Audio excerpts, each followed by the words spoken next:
Hey, and welcome to Daddy Mojo. It's the podcast where we'll talk about parenting, all-age comic books, toys, and more. Now, here's your host, Trey Burley. Somewhere in this book, there is a great illustrated book that kids are going to love. It's The Girl Who Heard the Music.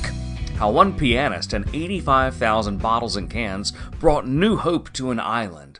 And the cover is really gorgeous. You've got a young girl playing a piano, and interlaid in the piano are the heads that are on Easter Island.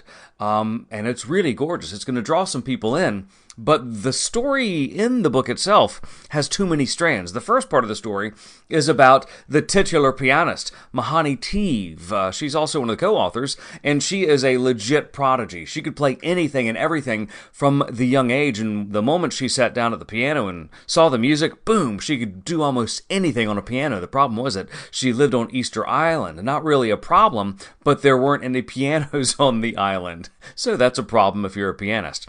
And unfortunately, the one piano on the island was about to be taken away because the piano teacher, her visa expired. Ugh. So what Miss Teeve did is, Miss Teeve being a young girl, about 9-10 years old, she wrote to a world-class pianist and said, hey, would you please come to Easter Island so I can play for you? And this dude did, and he was like, hey, you can't stay here on this island, man. You got to leave. You got to go someplace where you can play more, learn more, and become the prodigy that you need to be.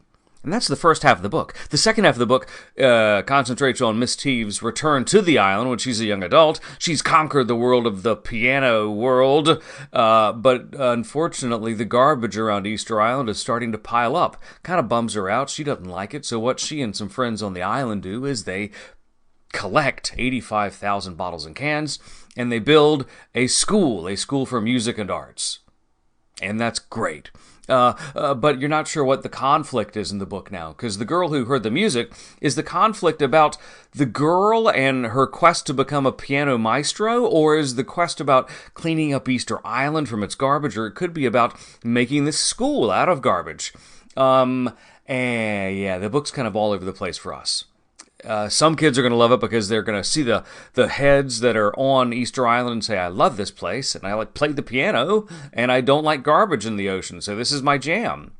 It's a really niche book that has great intentions, really great, but it's a bit too many strands of the story for it to be accepted on a really large level.